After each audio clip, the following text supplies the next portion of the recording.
As a child, I grew up in a small southern Missouri town just north of the Ozark mountain range. There are about 10,000 people living there, and for the most part, they preferred to keep to themselves. It was a weird mentality you never ran into often in the South. During the summer, following my second year of elementary school, all of that would actually change. In this town, the only known provider for television, it was an old provider known as Ozark Cable, which served southern Missouri and northern Arkansas.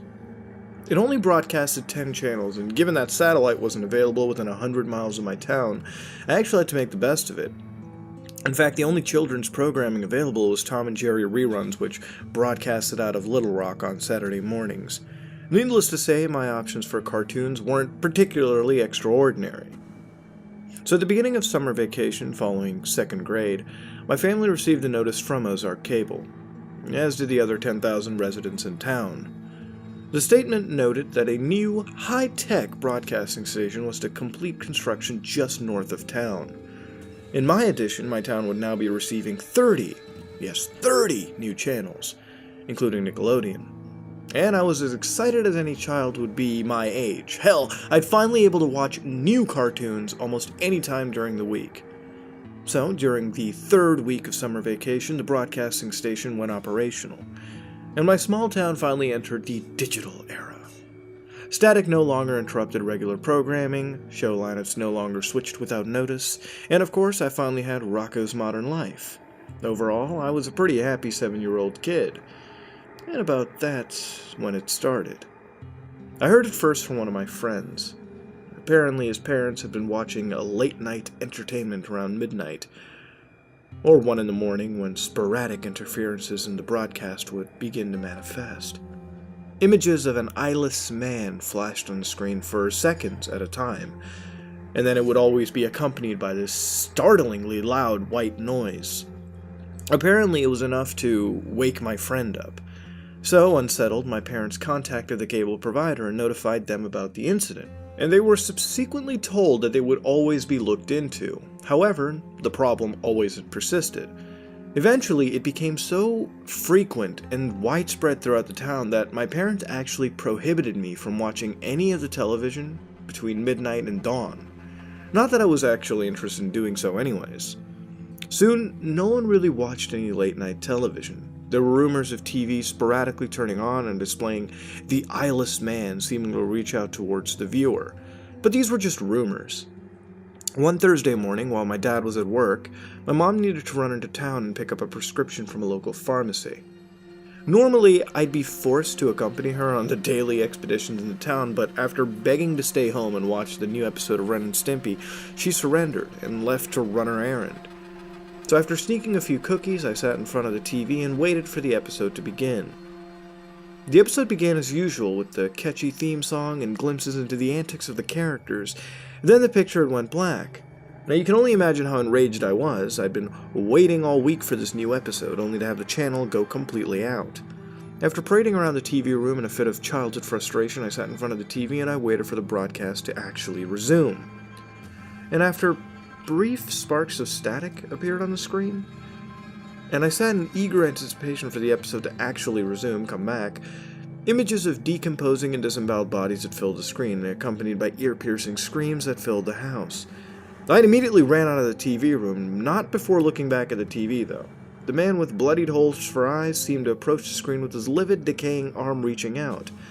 I hid under the dining room table and began to sob hysterically. In my fit-out, nauseated terror, I vomit on the floor. So, when my mom comes home, she seems to jump back at the noises that consume the house, and so she immediately drops those bags and pulled me out from under the table. I was hysterical and my face was pale with fear. Before I could answer my mother about what was going on, she enters the TV room. The screaming stops. She unhooks the television, and when I finally told her what happened, we heard a knock on the door. It was my friend and his parents. He was sobbing and was hiding his face against his mother's shirt. They experienced the exact same thing I did. Then everyone in town did, too. Almost immediately, local law enforcement became involved due to the nature of the images, and after a week of no television and sleeping in my parents' bed, the local police department issued a statement. It wasn't as conclusive as we honestly had wished for. About 5 months before the original notice in regards to the new broadcasting center, Ozark Cable bought a piece of land that belonged to this long-abandoned sanitarium along with a old, on-site burial ground. In addition to demolishing that decrepit building, over 200 bodies were exhumed and cremated without warrant to make room for miles of underground cables. Ozark Cable is immediately fined, obviously, for doing that, and its owner was prosecuted. Then after 3 months of legal battles, the cable company eventually just shut down, with satellite television taking its place soon after anyways. The source of the images remain unknown, and it's also unknown how the broadcasts even actually happened in the first place.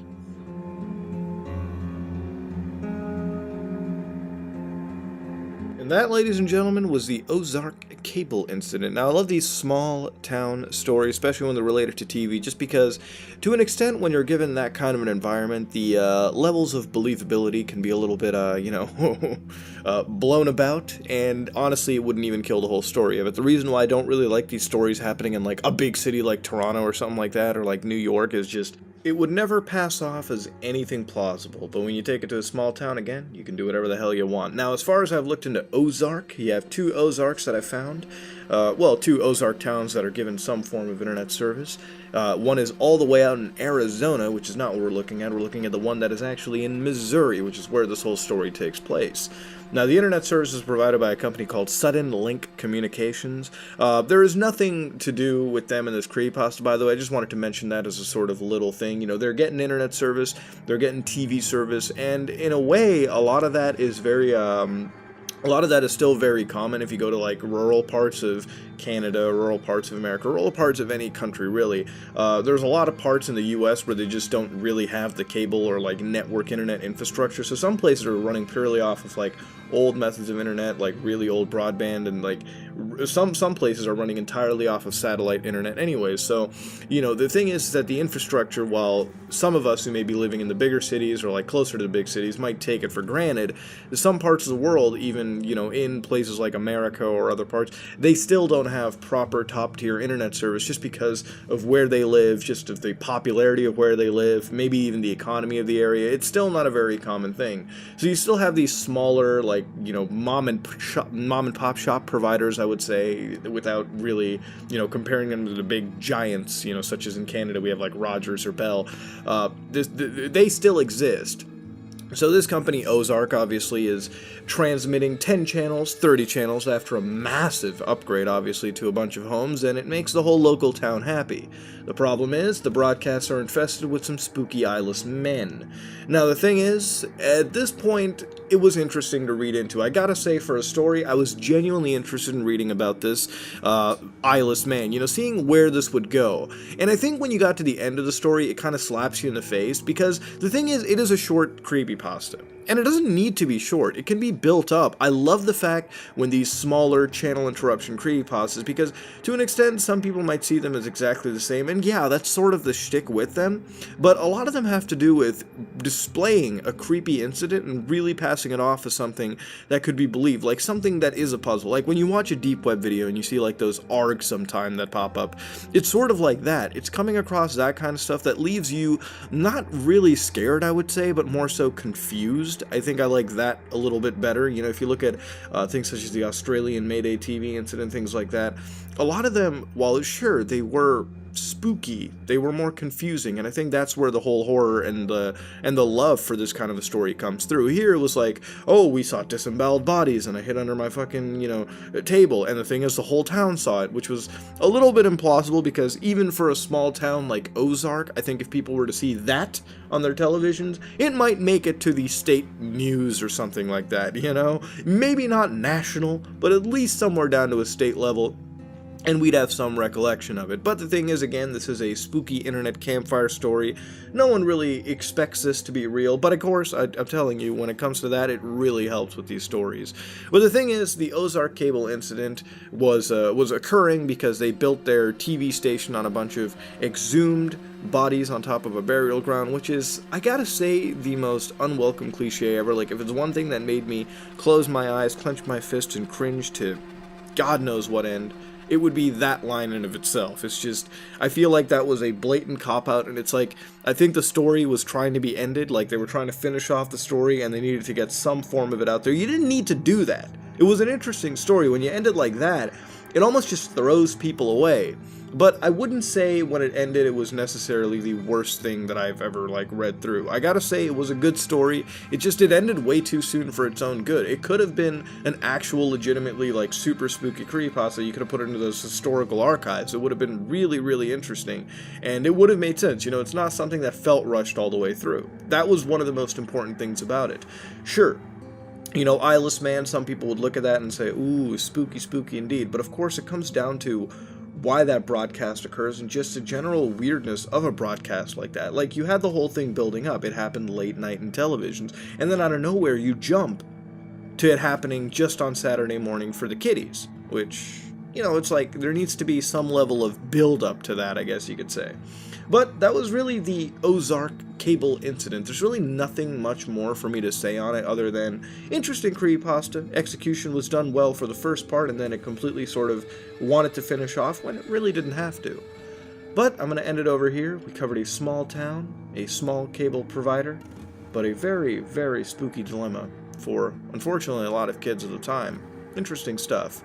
Let me know what you think about the Ozark cable incident, and if you've ever seen some weird stuff on your television. I don't know. I mean, I've never personally seen some really weird stuff. I've never, unfortunately, caught a cable hijacking as much as I'd want to, but maybe some of you might have. So I'll end it over here. If you like what you saw, please like, comment, and subscribe. Dislike it if you dislike it. Let me know what you rate this and what you would change to make it better. This has been another episode of Creepypasta as part of Haunted Gaming. This is me, Mutahar, and I am out.